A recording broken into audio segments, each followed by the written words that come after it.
Assalamualaikum, halo semuanya.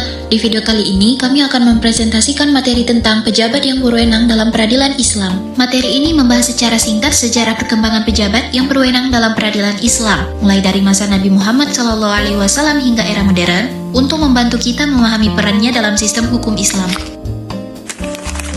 Di sini saya bersama rekan saya, yaitu Muhammad Rafiqul Islam, Putra Neza Pahlevi, Zihaluzal Fazanirah, Karisun Maulana, Muhammad Aditya Syahputra, dan Ahsanita Queen. Adapun yang melatar belakangi pembahasan ini yaitu peradilan Islam memiliki sejarah panjang sejak masa Nabi Muhammad SAW.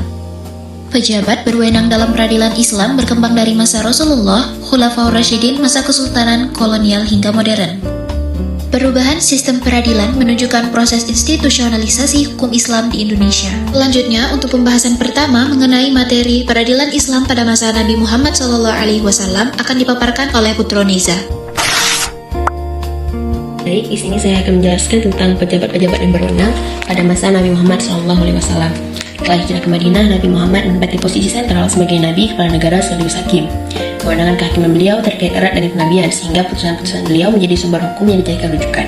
Dalam praktiknya, beliau menangani berbagai perkara, seperti sengketa tanah, harta, jiwa, waris, ekonomi, serta merumuskan aturan kenegaraan seperti tergambar pada Piagam Madinah. Seiring perluasan wilayah, beliau mengangkat kadi atau hakim untuk berbagai daerah, misalnya Ali bin Abi Thalib, Abu Musa al-Asy'ari, dan Mu'adz bin Jabal untuk Yaman. Bahkan beberapa di antara mereka sekaligus menjabat sebagai gubernur, sementara yang lain hanya berfungsi sebagai hakim. Prosedur peradilan pada masa kenabian bersifat sederhana dan terbuka, di mana pelaporan dilakukan secara lisan, sidang yang berlangsung di masjid supaya masyarakat dapat menyaksikannya, pihak-pihak juga diperlakukan setara, wakil diperbolehkan, dan bukti langsung menjadi dasar putusan. Penjara juga sudah mulai dikenal, namun belum berupa fasilitas khusus. Nah, meskipun pada masa itu kekuasaan yudikatif dan eksekutif masih menyatu, disebabkan oleh kondisi awal perkembangan Islam, wilayah yang belum luas dan tingginya kesadaran hukum masyarakat, benih pemisahan mulai tampak, misalnya lewat penunjukan dan pengupahan hakim seperti Umar bin Khattab, serta pengujian kompetensi hakim yang diutus. Contohnya, Nabi meminta Mu'adz bin Jabal merinci dasar hukum yang dipakainya. Dari sabda dan perilaku Nabi, terbentuk pula prinsip-prinsip peradilan dan etika hakim, seperti keadilan, tidak marah di persidangan, integritas, dan kemampuan memutus, sehingga era kenabian meletakkan fondasi penting bagi perkembangan sistem peradilan Islam berikutnya. Selanjutnya, materi mengenai peradilan Islam pada masa Khulafaur Rasyidin dan Abbasiyah yang akan dipaparkan oleh Muhammad Rafiqul Islam. Baik, selanjutnya masa Khulafaur Rasyidin dan Abbasiyah. Yang pertama, qadhi diangkat oleh khalifah untuk menyelesaikan sengketa umat Islam. Sistem peradilan Islam mengalami perkembangan yang cukup penting. Qadhi diangkat oleh khalifah untuk menangani dan memutuskan sengketa hukum di tengah masyarakat berdasarkan Al-Quran, Sunnah, Ijma' dan ijtihad para ulama. Yang kedua, mulai muncul perpisahan kekuasaan di antara hakim dan eksekutif. Pada periode ini mulai adanya pemisahan kekuasaan antara eksekutif dan kehakiman. Meskipun qadhi diangkat oleh penguasa, dalam menjalankan tugasnya ia tidak boleh dipengaruhi oleh kepentingan politik atau kekuasaan. Yang ketiga, menjamin kemandirian hakim walau di bawah penguasa. Selain itu, terdapat upaya kuat untuk menjaga kemandirian dan keadilan hakim. Hakim dituntut bersikap jujur, adil, dan profesional dalam memutuskan perkara. Selanjutnya, materi mengenai peradilan Islam pada masa Kesultanan Islam di Indonesia akan dipaparkan oleh Muhammad Aditya. Jadi adapun masa Kesultanan Islam di Indonesia sudah ada sejak berdirinya kerajaan Islam, yaitu salah satunya Kesultanan Samudra Pasai yang muncul sekitar abad ke-13 Masehi. Kerajaan ini menjadi salah satu pusat penyebaran Islam pertama di Nusantara, khususnya di wilayah Sumatera, dan berperan penting dalam perkembangan agama, perdagangan, serta pemerintah Islam. Dalam sistem pemerintahan Kesultanan Islam terdapat pejabat keagamaan yang memiliki peran penting dalam kehidupan masyarakat. Pejabat tersebut dikenal dengan sebutan qadhi atau ulama lokal. Qadhi adalah orang yang memahami hukum Islam dan bertugas membantu Sultan dalam urusan keagamaan dan hukum. Peran Sultan dalam pemerintahan Islam adalah sebagai pemimpin tertinggi dan penengah dalam berbagai persoalan yang terjadi di masyarakat. Sultan memiliki wewenang untuk mengambil keputusan akhir, terutama dalam masalah yang berkaitan dengan hukum Islam. Di sini saya sendiri akan menjelaskan mengenai peradilan Islam pada masa kolonial Belanda dan Jepang. Pada masa kolonial Belanda, kewenangan peradilan agama mengalami pembatasan yang cukup besar. Pembatasan ini didasarkan pada penerapan teori resepti, yaitu pandangan bahwa hukum Islam hanya dapat berlaku apabila telah diterima oleh adat setempat. Melalui teori ini, hukum Islam tidak ditempatkan sebagai hukum utama, melainkan berada di bawah hukum kolonial yang berlaku. Dampak dari teori resepsi terlihat jelas dalam praktik peradilan. Peradilan agama hanya diberi kewenangan untuk menangani perkara tertentu seperti nikah, talak, rujuk, dan waris, khususnya di wilayah Jawa dan Madura. Selain itu, hakim agama atau qadhi ditempatkan di bawah peradilan pribumi yaitu landrat sehingga tidak memiliki kemandirian penuh dalam menjalankan kewenangannya.